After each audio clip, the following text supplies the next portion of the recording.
माँ तू सबसे प्यारी है, माँ तू जग में न्यारी है।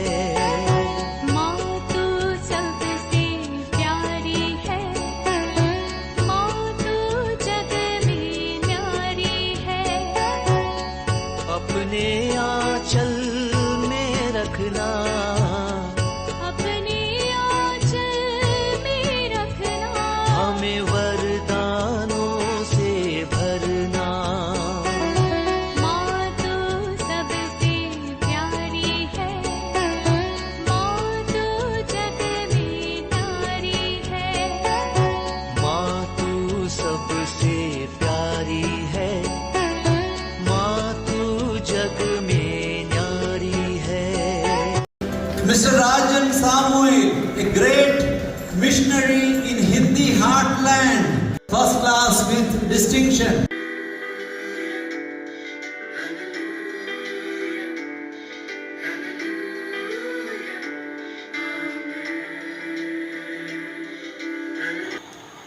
पिता, पुत्र और पवित्र आत्मा के नाम पर आमीन। आप सबों को जय यीशु। आज बाइबल कोर्स के अंदर हम लोग प्रकाशना ग्रंथ अध्याय 16 को सीखेंगे। प्रकाशना ग्रंथ अध्याय 16 हमारा बाइबल कोर्स का 148वां भाग है। अभी कुछ ही अध्याय बाकी है। अध्याय 22 के साथ हम लोगों का ये बाइबल कोर्स इसी महीने में समाप्त हो जाएगा।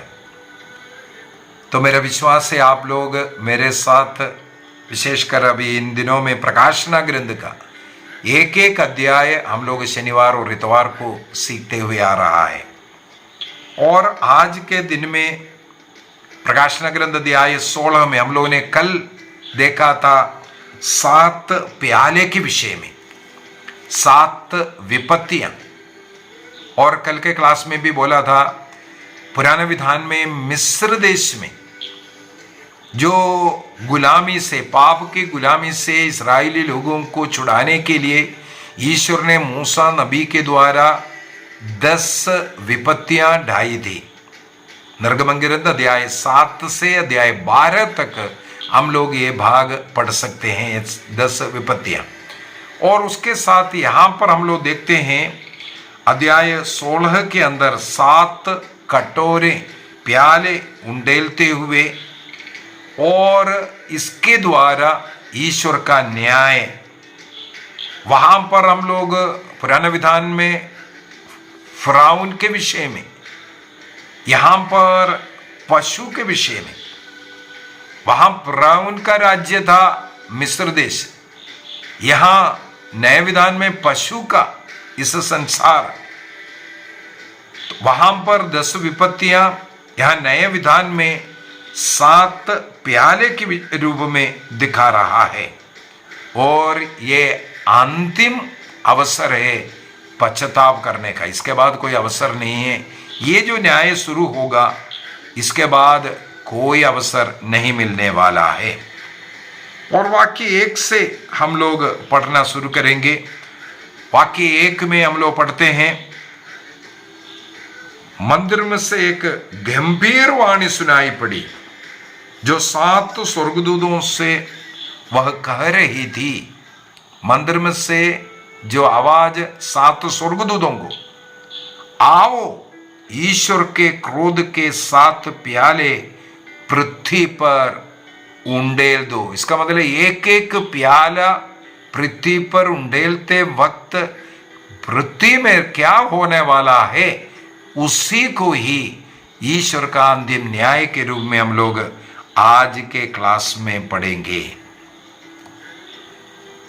मंदिर में से आवाज, इसका मतलब है ईश्वर स्वयं बोल रहा है, आज्ञा दे रहा है। कल के क्लास में हम लोगों ने ईश्वर के उस महिमा में उपस्थिति के विषय में, उनके सिंहासन के विषय में, ये सब हम लोगों ने कल के क्लास में देखा था। अभी वहां से वो आवाज, इसका मतलब ईश्वर के न्याय का समय आ गया है, वो उनका आवाज। और वो ऊंची आवाज है करके ऊंची आवाज का मतलब है वो अधिकार का आवाज है और वो पक्का है, उसमें कोई बदलाव नहीं होने वाला है। वो निश्चिताता को, इसका मतलब निश्चित रूप से होना है, इसको दिखाने के लिए ये ऊंची आवाज ऐसा लिखा है। इसके बाद लिखा है प्याले को उंडेलने के लिए, ईश्वर का क्रोध के साथ प्याले पृथ्वी पर उंडेल दो कर करके, वो एक एक कर करके, अभी आगे हम लोगों को मिलेगा, एक एक कर करके पृथ्वी पर उसको उंडेलता है। तो तब क्या क्या होगा ये हम लोगों को पढ़ने के लिए मिलेगा। वाक्य 2 के अंदर पहला स्वर्गदूत गया और उसने पृथ्वी पर अपना प्याला उंडेला। देखो एक एक स्वर्गदूत एक एक प्याला उंडेल रहा है और उस समय पर पृथ्वी में क्या परिणाम हो रहा है इसके विषय में लिखा हुआ है। जिन लोगों पर पशु की छाप लगी थी और जो उसकी प्रतिमा की आराधना करते थे, उनके शरीर पर घृणित और दुखदाई फोड़े निकल आए। स्पष्ट परिणाम पहला प्याला उंडेलने के द्वारा ये पीड़ादायक, घृणित, दुखदाई फोड़े निकलना, ये पहला परिणाम हम लोगों को। इसके बाद पहले हम लोगों ने देखा पशु का चिन्ह जिनके शरीर पर है, माथे पर है, इसका मतलब जिसने ईश्वर को त्याग कर, सत्य ईश्वर की शिक्षा को त्याग कर व्यक्तिगत कलीसिया में जाकर के सीख रहा है। ध्यान से सुनना, आपको कभी अच्छा नहीं लगेगा ये बात। ईश्वर के सत्य शिक्षा को छोड़कर कुछ लोग व्यक्तियों के पीछे जाकर के व्यक्ति लोगों का शिक्षा, अपनी बुद्धि के अनुसार जो शिक्षा दे रहा है, पवित्र मिस्सा बलिदान की जगह पर रोटी दाकर से लेकर के प्रभु भोज बोल करके वहां पर आराधना करेगा। इस प्रकार का घृणित कार्य के पीछे जाकर के यहां चिन्ह, चमत्कार, चंगाई, ऐसा है वैसा है बोल करके लोगों को इकट्ठा कर रहा है। उन लोगों पे होने वाला ये जो परिणाम, ये है पशु का चिन्ह, जिन्होंने प्रभु की कलीसिया नहीं बल्कि मनुष्य की कलीसिया से जुड़ करके उसका छाप लिया। आपसे पूछे आप कौन से विश्वास में, कौन सी चर्च से जुड़ा हुआ है? प्रभु ने जिस कलीसिया को स्थापित किया या मनुष्य ने स्थापित किया? इसका मतलब प्रभु को छोड़ करके मनुष्य का छाप आपके साथ। उस कलीसिया किसका द्वारा बनाया है? आप उसका उत्तर थोड़ा देना। इसका मतलब ईश्वर को छोड़ करके आपने पशु को चुना। निर्गमन ग्रंथ अध्याय 9 वाक्य 9 से 11 तक इस प्रकार मिस्र देश में फोड़े आने के विषय में हम लोग पढ़ते हैं, उससे ये मेल कराता है। इसका मतलब पाप का एक बाहरी प्रकटन है। आत्मिक पाप शरीर पर इस प्रकार का कुछ चिन्ह प्रकट करता है। अभी चलते हैं दूसरा जो स्वर्गदूत, वाक्य 3 के अंदर दूसरे स्वर्गदूत ने समुद्र पर अपना प्याला उंडेला। समुद्र पर, समुद्र मृतक के रक्त जैसा बन गया और समुद्र में रहने वाले सभी प्राणी मर गए। मृत सागर बन गया, मृत सागर। मृतक के खून जैसे, क्या मतलब है? इसका मतलब वो सड़ गया है, दुर्गंध आना शुरू हो गया, जिसमें जीवन नहीं रह सकता। वहां पर हर एक प्राणी मृत लोग हैं। उस कलीसिया में जुड़े हुए लोग मृत लोग हैं। गा रहा है, नाच रहा है, चिल्ला रहा है, चीख रहा है, लेकिन उनकी आत्मा मृत है, क्योंकि वो मेमने का शरीर लहू को ग्रहण नहीं करता, अपने पापों के लिए पाप स्वीकार नहीं करता। इस प्रकार मरा हुआ अवस्था, यदि हम लोग प्रकाशना ग्रंथ अध्याय 8 में भी जब पहली तुरही बजाया था, पहली तुरही बजाया, उस समय पर समुद्र का 1/3 भाग नष्ट होता हुआ, और अब हम लोग देख रहा है पूर्ण रूप से उसमें जितना भी जीवित है सब मृत हो गया, मृत सागर जैसे हो गया, ये प्याला उंडेलने के द्वारा। और निर्गमन ग्रंथ को अगर हम देखें पुराना विधान में अध्याय 7 के अंदर वाक्य 20-21 में नील नदी का पानी इस प्रकार रक्तमय में हो गया करके, इसका मतलब ये दूसरा प्याला ये बता करके दे रहा है पाप का परिणाम फैलता है। एक दूसरे को देख करके आकर्षित हो करके पाप को स्वागत करता है, पापी लोग दूसरे पापी लोगों को स्वागत करता है।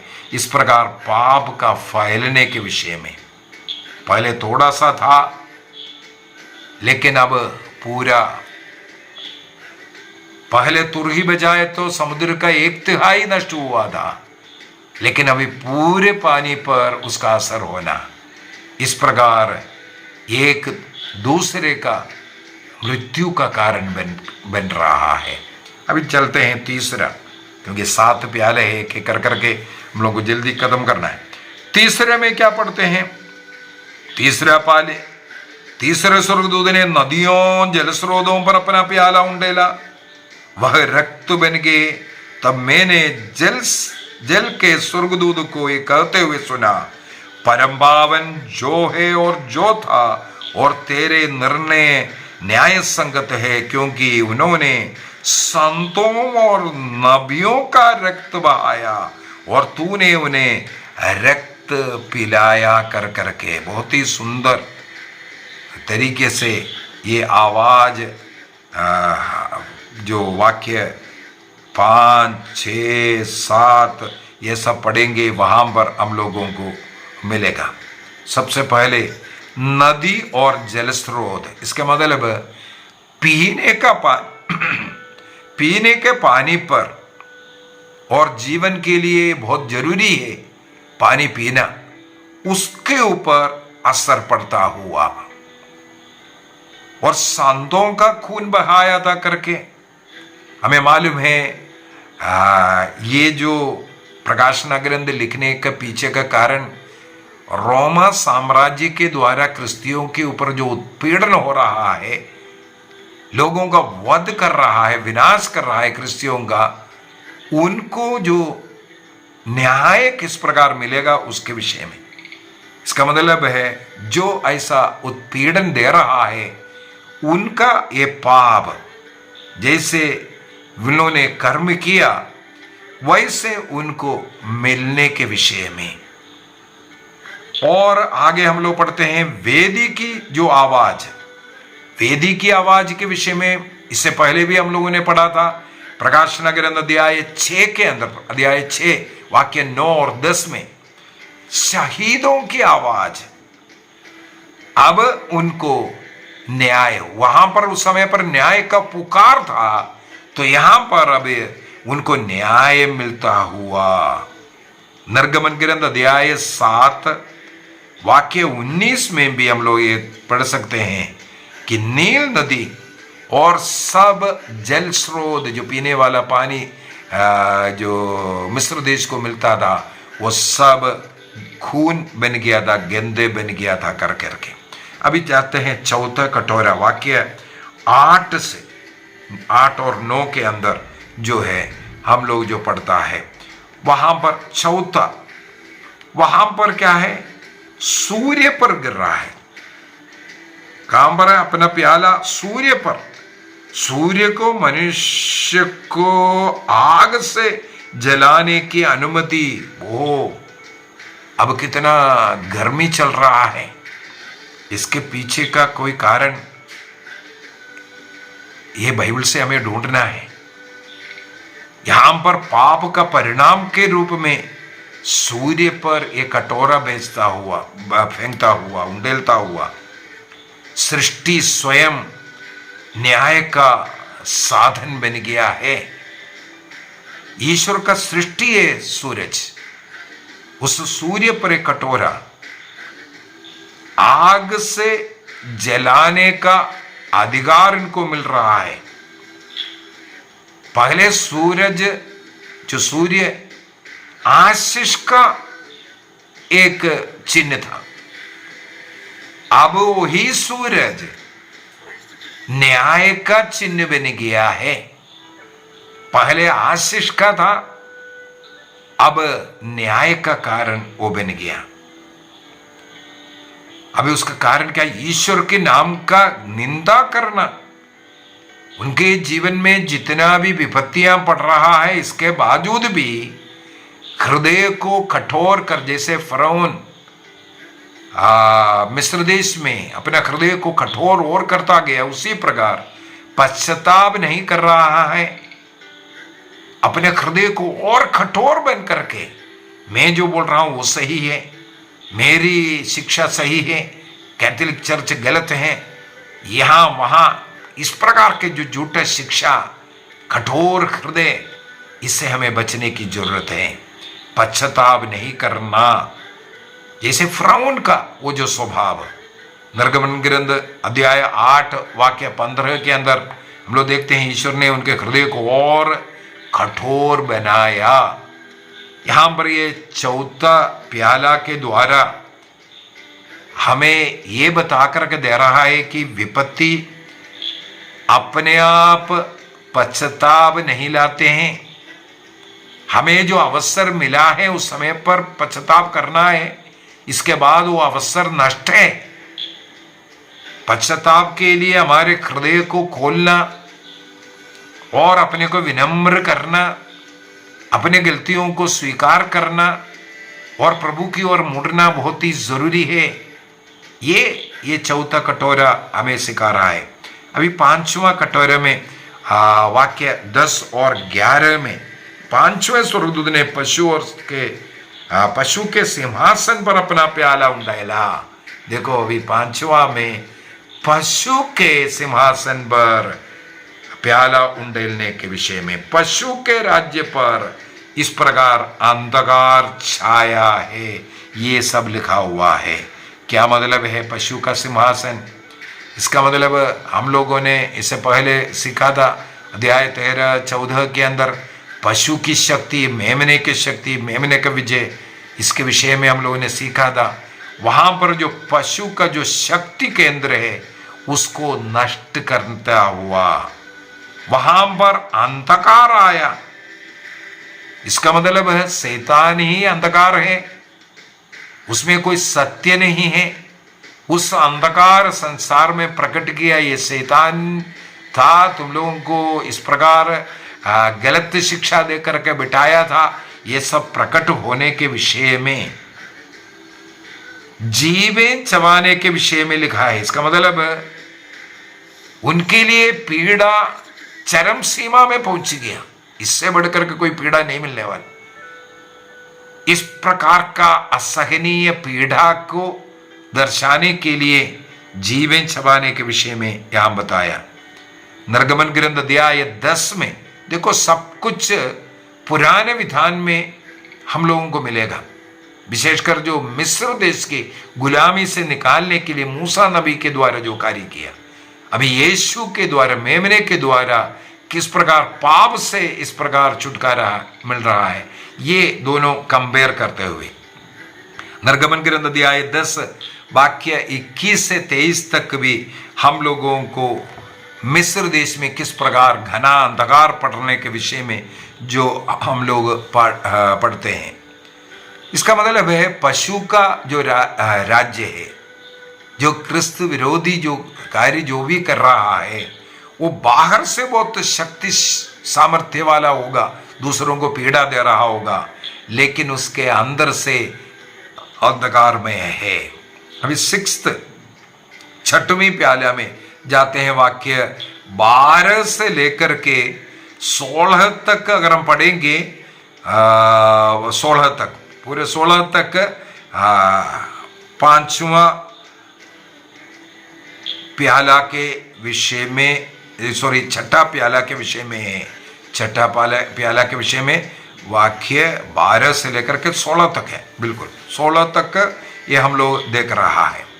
वहां पर 6ठे स्वर्गदूत ने महानदी फरात पर अपना प्याला उंडेला करके, फरात नदी के ऊपर, फरात नदी का पानी सूख गया, जिससे पूर्व के राजाओं को, पूर्व के राजा का मतलब है पार्थी, राजाओं का मार्ग तैयार हो जाएं। तब मैंने पंखदार सर्प के मुंह से, पशु के मुंह से और झूठे नबी के मुंह से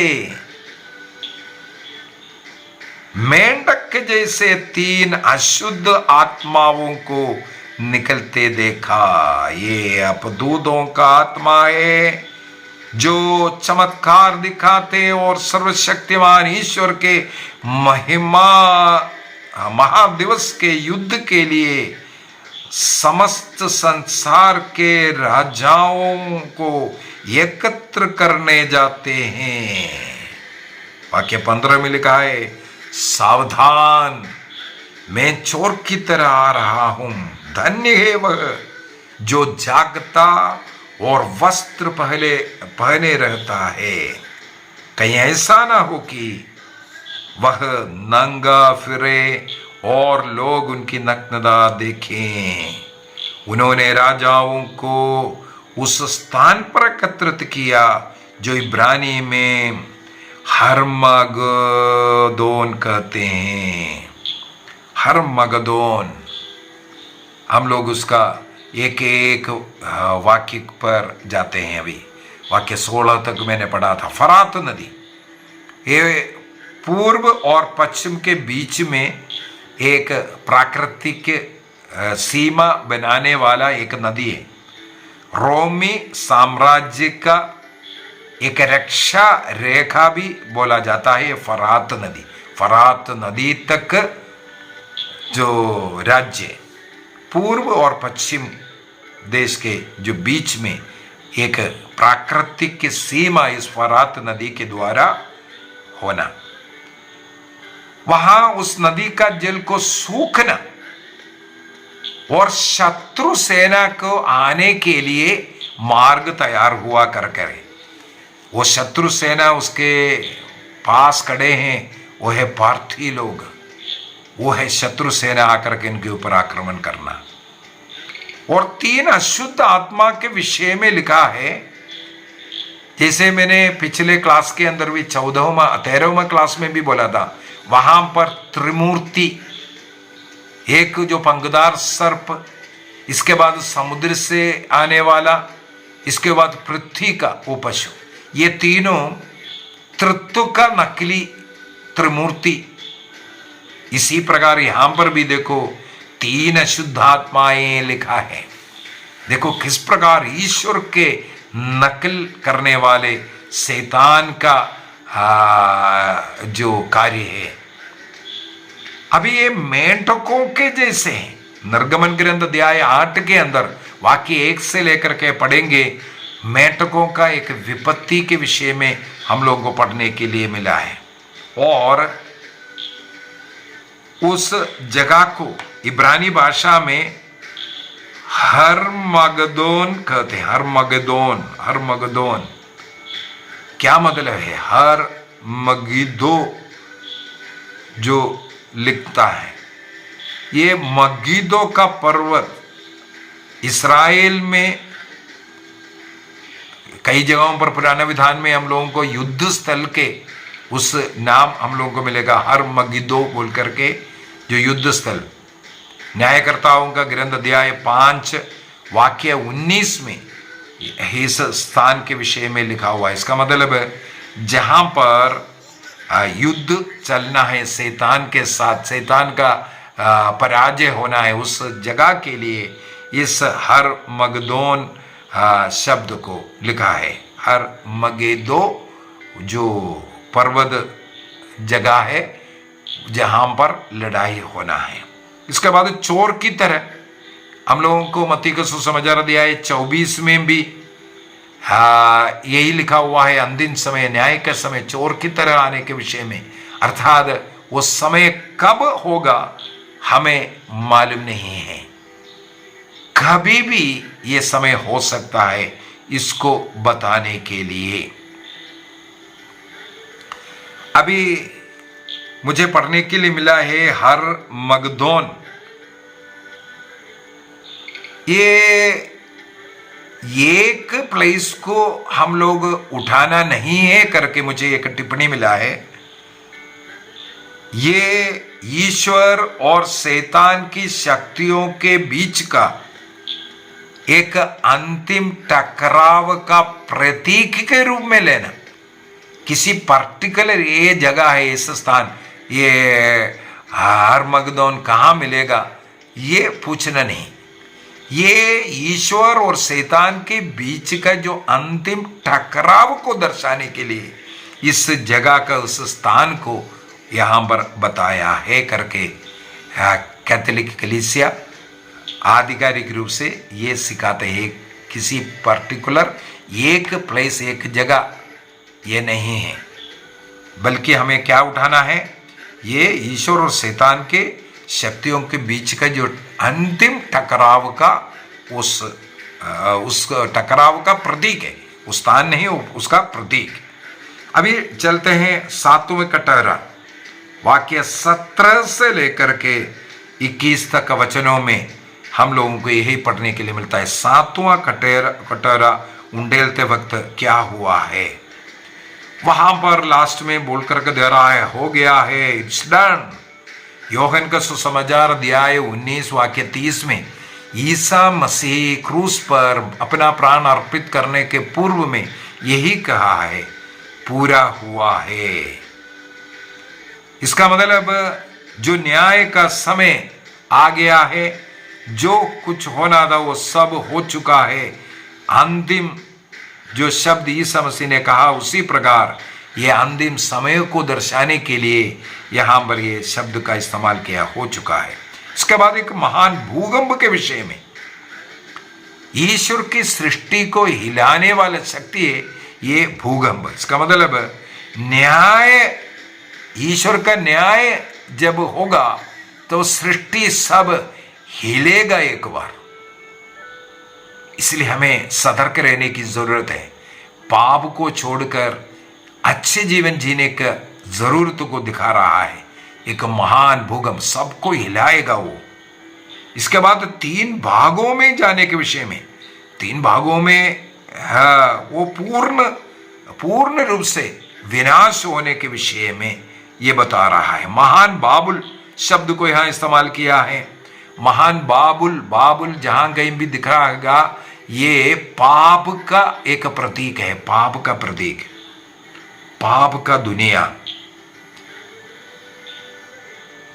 एक एक मन भर के ओले गिर गया करके, ओले गिरने के विषय में हम लोगों को निर्गमन ग्रंथ में भी मिलेगा, जो 10 विपत्तियों में एक अध्याय 9 में वाक्य 23 और 24 में भी इस प्रकार का ये एक विपत्ति के विषय में उसकी ओर ये लेकर के जाता है, अंतिम विपत्ति के।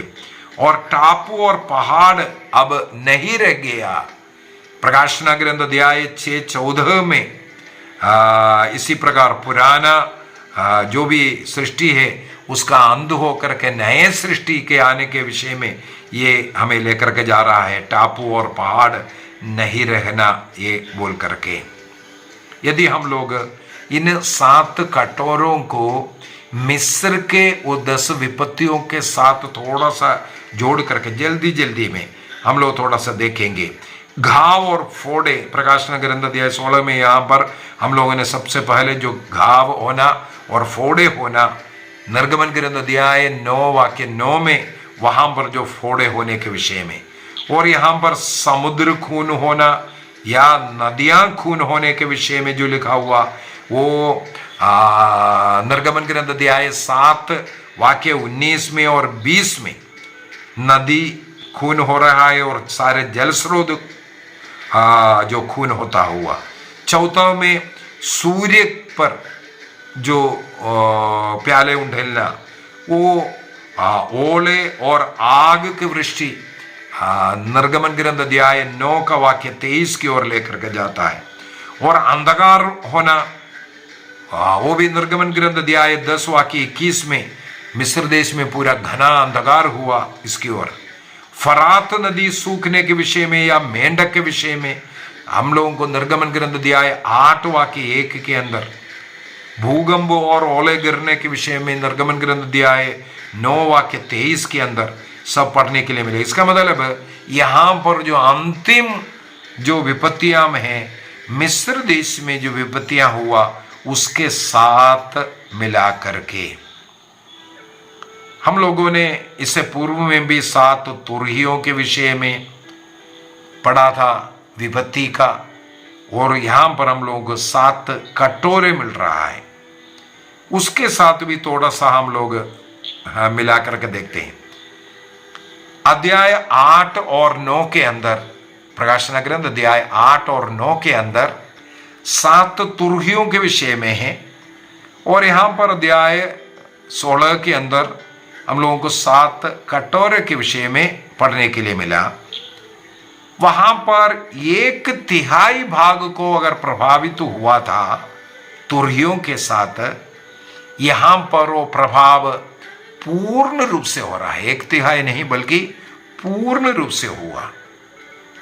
वहां पर तुरहियां बजाते समय पर दूसरा पश्चाताप का अवसर मिला है, पश्चाताप करने का अवसर दे रहा था, लेकिन यहां पर अभी पश्चाताप का अवसर समाप्त हो गया। ये जो प्याले उंडेलने का, यदि तुरहियां बजा करके चेतावनी दिया था, यहां पर चेतावनी नहीं बल्कि न्याय को पूरा किया हुआ है। यहां न्याय था, इसलिए इस अध्याय 16 के अंदर हम लोगों को सीखने के लिए नंबर 1, पाप का परिणाम बहुत बुरा है। अब हमारे जीवन में पश्चाताप का अवसर है, क्योंकि पाप के लिए दंड निश्चित है, ये हमें सिखाता है। दूसरी बात है, विपत्ति में भी जो लोग पश्चाताप नहीं किया, अर्थात तुरहिया में जाया, अवसर था पश्चाताप करने का, उनका हृदय, इसका मतलब जैसे पुराने विधान में फिरौन का हृदय कठोर कर दिया, उसी प्रकार हृदय कठोर बनाया है। इस कारण उनका विनाश निश्चित है। अब पश्चाताप करने का मौका है, इसका मतलब। तीसरा पॉइंट, प्रभु ईसा मसीह बार बार बोल करके दे रहा है, तुम जागते रहो। जागने के विषय में यहां पर भी हम लोगों को जागते रहने का और पश्चाताप कर प्रभु की ओर मुड़ने का हमें अवसर दे रहा है। हर दिन पश्चाताप करने का, पाप स्वीकार करने का संस्कार, 7 संस्कार कलीसिया का, इन कलीसियाओं का 7 संस्कार को विशेषकर पाप स्वीकार करना और योग्य रीति से प्रभु का शरीर रक्त को ग्रहण करना, यह अवसर आज हमें है। यीशु के आगमन की तैयारी के लिए बहुत ही जरूरी है। मैंने इससे पूर्व में एक क्लास, भले समारी के जो क्लास दृष्टांत के द्वारा प्रभु ने 2 दिनारा 2 सिक्के दिया करके, वो पहला सिक्का ईश्वर का वचन रूपी सिक्का, दूसरा सिक्का पवित्र यूकरिस्त रूपी सिक्का। ये किसको दिया? उसके मालिक अर्थात कलीसिया के अगुवा बिशप को दिया है। उस कलीसिया से हमें जुड़े रह करके स्वर्ग राज्य की प्रतीक्षा करते रहना है। आइए हम अपनी आंखें बंद करें, प्रभु से प्रार्थना करिए। प्रभु न्यायीश्वर, तेरे न्याय सत्य है और न्यायपूर्ण है। प्रभु, हमारे हृदय को कठोर होने से हमें बचा। प्रभु, हमारे अंदर विनम्रता दीजिए। प्रभु, पाप को छोड़कर पश्चाताप कर प्रभु के पास लौट आ सके। प्रभु, हमें हर रोज पश्चाताप करने का एक हृदय दीजिए। तेरे आगमन में हम तैयार दिखे। प्रभु, तेरे शरीर रक्त को रोज ग्रहण कर, पाप स्वीकार कर, पश्चाताप कर, तेरे अगुवाई के लिए तैयार रहने वाला व्यक्ति हमें बनाइए। प्रभु, पिता, पुत्र और पवित्र आत्मा के नाम पर आमीन। आप सबों को जय यीशु।